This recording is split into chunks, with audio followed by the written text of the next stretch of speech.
প্রিয় দর্শক, ডক্টর মোহাম্মদ ইউনূস আগামী জুন মাস, আগামী 2 মাসের মধ্যে একটি খেলা দেখাবে রাজনীতির মাঠে। সেই পরিকল্পনাটা উনি হাতে নিয়েছেন। রাজনীতিবিদরা অনেকটাই হাবুডুবু খাবে সেই পরিকল্পনা দেখে। শুধুমাত্র বাংলাদেশের রাজনীতিবিদরা নয়, পাশের দেশ ভারতের লেংটি খুলে যাবে এই ডক্টর মোহাম্মদ ইউনূসের আগামী জুনের যে পরিকল্পনা উনি হাতে নিয়েছেন, সেই জুনের পরিকল্পনা যদি বাস্তবায়ন হয়, ওপেন হয়ে যাবে নরেন্দ্র মোদীর একেবারে আন্ডার ওয়ে সহ। এই শ্রী শ্রী অকারানন্দ প্রভুপাদ মনে হয় জিন্দেগি ভালো হবে না। মাসুদ ভালো হবে, উই ভালো হবে না। প্রভুপাদ কেন করছি? কারণ উই যা কাজ করিচ্ছে তাতে এটা ছাড়া আর কোনো কিছু কওয়া উচিত হবে না। অকারানন্দ প্রভুপাদ বাংলাদেশে ইন্ডিয়ার মূল চালিকা শক্তি হয়ে উঠছে, তার উপরে ভর করেছে ইন্ডিয়া। ডক্টর ইউনূসের জনপ্রিয়তাকে এত ভয় পাচ্ছে কেন ভারত, বিএনপি ও অন্যান্য দলগুলো? এমন মন্তব্য করেছেন এনসিপির যুগ্ম সদস্য সচিব জয়নাল আবেদিন শিশির। যুক্তরাজ্য থেকে ইসরায়েলের একজন প্রভাবশালী মন্ত্রী, যাকে আমরা চিনি পররাষ্ট্রমন্ত্রী হিসেবে, নাম কি? গিডিয়ন সার, যুক্তরাজ্যে গেছিল সফর করতে কয়েকদিনের জন্য। তো মাঝখানে এমন এক ঘটনা ঘটছে, সফরকে সংক্ষিপ্ত কইরা তাড়াহুড়া করে ফ্লাইট ধইরা যুক্তরাজ্য ছাইরা এই মন্ত্রী পালাই গেছে। গাজায় ফিলিস্তিনি প্রতিরোধ আন্দোলন হামাসের হাতে বন্দী জিম্মিদের মুক্তি নিশ্চিতের জন্য সব ধরনের প্রচেষ্টা চালানোর প্রতিশ্রুতি দিয়েছেন রুশ প্রেসিডেন্ট ভ্লাদিমির পুতিন। সেই সঙ্গে রুশ জিম্মি আলেকজান্ডার ট্রুফানোভকে মুক্তি দেওয়ার জন্য হামাসের প্রতি কৃতজ্ঞতাও প্রকাশ করেন পুতিন। আসসালামু আলাইকুম প্রিয় দর্শক, বর্তমান সময়ের বাংলাদেশের রাজনৈতিক প্রেক্ষাপট বা রাজনৈতিক পরিস্থিতির উপর বিশ্লেষণ করে আপনাদের সামনে কিছু গুরুত্বপূর্ণ টপিকস নিয়ে হাজির হয়েছি। এমনকি আমি আশা করছি ভিডিওর শুরুটা দেখেই বুঝতে পেরেছেন আজকের নিউজটি কতটা গুরুত্বপূর্ণ। তো প্রিয় দর্শক, যারা ভিডিওটি অন করেছেন তারা ভিডিওটি না টেনে সম্পূর্ণ মনোযোগ সহকারে দেখবেন, তাহলে ভিডিওর মূল রহস্য বা আসল ঘটনাগুলো জানতে বা বুঝতে পারবেন। তো প্রিয় দর্শক, আমি আর বেশি কথা বাড়াবো না, চলুন দেখে আসি আজকের সেই কাঙ্ক্ষিত ভিডিওগুলো। তবে তার আগে বলি, যারা এখনও চ্যানেলটি সাবস্ক্রাইব করেননি তারা চ্যানেলটি সাবস্ক্রাইব করে পাশে থাকা বেল আইকনটি বাজিয়ে দিবেন, আর যারা ইতিমধ্যে সাবস্ক্রাইব করে রেখেছেন তাদেরকে অসংখ্য ধন্যবাদ। তো চলুন দর্শক, আমরা একটা লাইক দিয়ে ধারাবাহিকভাবে সকল ভিডিও বিস্তারিত আলোচনা দেখে আসি। প্রিয় দর্শক, ডক্টর মোহাম্মদ ইউনূস আগামী জুন মাস, আগামী 2 মাসের মধ্যে একটি খেলা দেখাবে রাজনীতির মাঠে। সেই পরিকল্পনাটা উনি হাতে নিয়েছেন। রাজনীতিবিদরা অনেকটাই হাবুডুবু খাবে সেই পরিকল্পনা দেখে। শুধুমাত্র বাংলাদেশের রাজনীতিবিদরা নয়, পাশের দেশ ভারতের লেংটি খুলে যাবে এই ডক্টর মোহাম্মদ ইউনূসের আগামী জুনের যে পরিকল্পনা উনি হাতে নিয়েছেন, সেই জুনের পরিকল্পনা যদি বাস্তবায়ন হয়, ওপেন হয়ে যাবে নরেন্দ্র মোদীর একেবারে আন্ডার ওয়ে সহ সকল কিছু ওপেন করে দিবে ভারতের। যখন ভারত খুব বেশি পই পই চই চই করছে, তখনই এই পরিকল্পনাটা জোরালোভাবে উনি সামনে এগিয়ে নিয়ে এসেছেন। আমরা জানি যে 25 এবং 26শে ফেব্রুয়ারি পিলখানায় আমাদের জীবন গিয়েছে 57 জন আমাদের সেনা অফিসারের। সেই পিলখানার বিষয়ে এখন বাংলাদেশ প্লাস ভারত কারা কারা জড়িত ছিল, সকল জড়িতদেরকে সামনে এনে জুনের মধ্যে যাতে করে বিচার কার্যক্রম শুরু করা যায়, সেই ব্যাপারে জোরালো পদক্ষেপ নিয়েছেন ডক্টর মোহাম্মদ ইউনূস। জেনারেল ফজলুর রহমান স্যারকে ডেকে এনে কমিশনকে তাগিদ দিয়েছেন যে আগামী জুনের ভিতরেই কমিশনের রিপোর্ট যেন বাস্তবায়ন করে জন্য তৈরি করে রিপোর্ট যেন জমা দিয়ে দেন। আর সেখানেই চলে এসেছে দেশ এবং বিদেশ থেকে বিভিন্ন জায়গা থেকে এই অপারেশনে, এই হত্যাকাণ্ডে জড়িতদের নাম। এখানে জেনারেল ফজলুর রহমান স্যার আবার উল্লেখ করেছেন দেশে এবং বিদেশে ওনাদের সাক্ষ্য নেওয়ার জন্য যেই পরিমাণ মানুষের কাছে যাওয়া দরকার, সেই পরিমাণ মানুষের কাছে ওনারা পৌঁছতে পেরেছেন এবং বিদেশ থেকে কয়েকজন সাক্ষ্য দেবেন। বাংলাদেশের কারাগার থেকে তারা বেশ কিছু মানুষের সাক্ষাৎকার নিয়েছেন যারা বিডিআর এবং সেনাবাহিনীতে তখন চাকরি করেছেন বিডিআরের পিলখানায়। প্রিয় দর্শক, সেই জায়গা থেকে বলছি যে বিদেশে কার সাক্ষী নিবে, কে সেই ব্যক্তি বিদেশ থেকে সাক্ষী দিবেন। আমরা জানি যে সাংবাদিক ইলিয়াস হোসেন ভাই আছেন এর মাঝে অন্যতম। সাংবাদিক ইলিয়াস হোসেন ভাইয়ের অবদান আছে এই বিডিআর হত্যাকাণ্ডের তদন্তের পিছনে। সাংবাদিক ইলিয়াস হোসেন ভাইয়ের একাধিক ভিডিওতে বের হয়ে এসেছে পিলখানায় কিভাবে তারা ঢুকেছিল, কিভাবে বের হয়েছিল, এবং পিলখানায় ভারতীয় নাগরিকরা, ভারতীয় ফোর্সরা এসেছে এই হত্যাকাণ্ড ঘটিয়েছে, এই ব্যাপারে ইলিয়াস হোসেন ভাইয়ের কাছে আছে পরিষ্কার রিপোর্ট। তাই সেই জায়গা থেকে ইলিয়াস হোসেন ভাইয়ের সাথে যোগাযোগ করা হচ্ছে বলেই আমরা মনে করছি। আমরা পরবর্তীতে সাক্ষ্যদের যদি রিপোর্টটা প্রকাশ করেন কে কে সাক্ষ্য দিয়েছেন, তখন হয়তোবা আমরা জানতে পারবো ইলিয়াস হোসেন ভাইয়ের নাম সহ আরও যারা বাংলাদেশকে নিয়ে ভাবেন, বাংলাদেশের বিষয়ে, বিডিআরের বিষয়ে। সেনাবাহিনীর অনেক অফিসার আছেন বাংলাদেশের বাহিরে, আমেরিকা, ইউরোপের বিভিন্ন দেশে, স্পেশালি আমেরিকা এবং ইউকেতে বসবাস করেন অনেক সেনা অফিসার, যারা নাকি বিডিআরের বিষয়টা নিয়ে বহুবার কথা বলেছেন, এবং তারা সেদিন বিডিআরে চাকরিও করেছিলেন, পিলখানায় অনেকে চাকরি করেছিলেন। বিভিন্ন কারণে তারা শেখ হাসিনার বিরোধিতা করার কারণে, শেখ হাসিনার বিচারের দাবির কারণে, পিলখানায় সঠিক বিচারের তদন্তের স্বার্থে তারা যখন কথা বলেছেন, তখন আর শেখ হাসিনা তাদেরকে হুমকিতে ফেলে দেওয়ার কারণে তারা আর বাংলাদেশে থাকতে পারে নাই।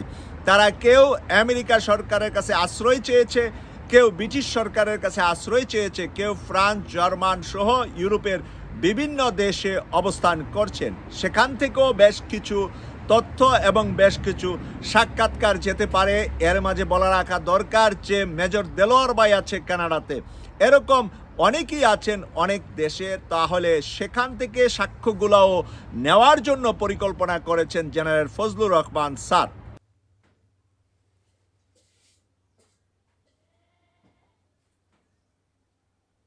এই শ্রী শ্রী অকারানন্দ প্রভুপাদ মনে হয় জিন্দেগিত ভালো হবে না।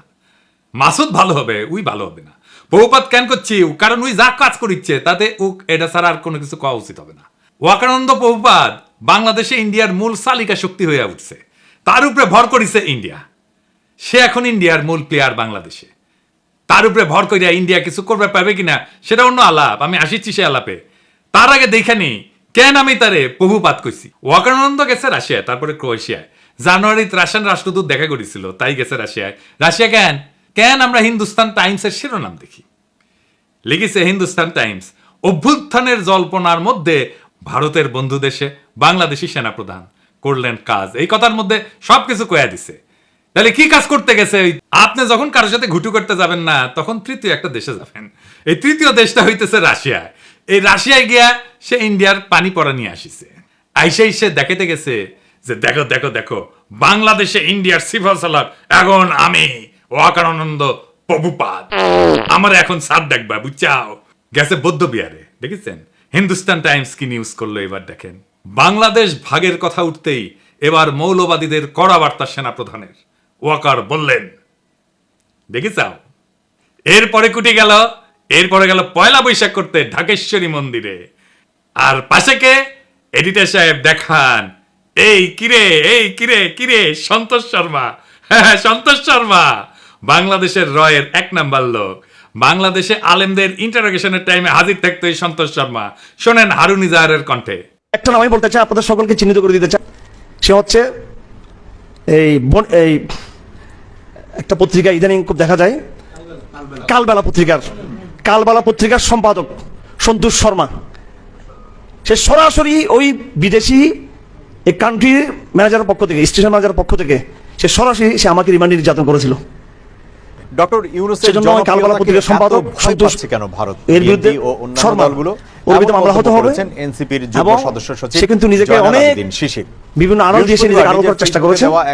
এরাই কিন্তু আমাদের এই রাষ্ট্রকে সর্বদিক থেকে ধ্বংস করেছে। এরপর 21 টিভির নিউজ দেখেন আর রাখবেন সন্তোষ শর্মা।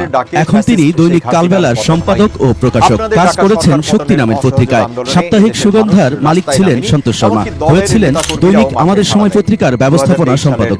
দেশে পূজা উদযাপন পরিষদের কেন্দ্রীয় কমিটির সাধারণ সম্পাদকও তিনি। ভারতের প্রধানমন্ত্রী নরেন্দ্র মোদীর সাথে ঘনিষ্ঠতার সংবাদ প্রকাশ করে তার নিজের পত্রিকাতেই। পেশাগত এসব পরিচয়ের আড়ালে সম্প্রতি বেরিয়ে আসছে ভয়ঙ্কর তথ্য।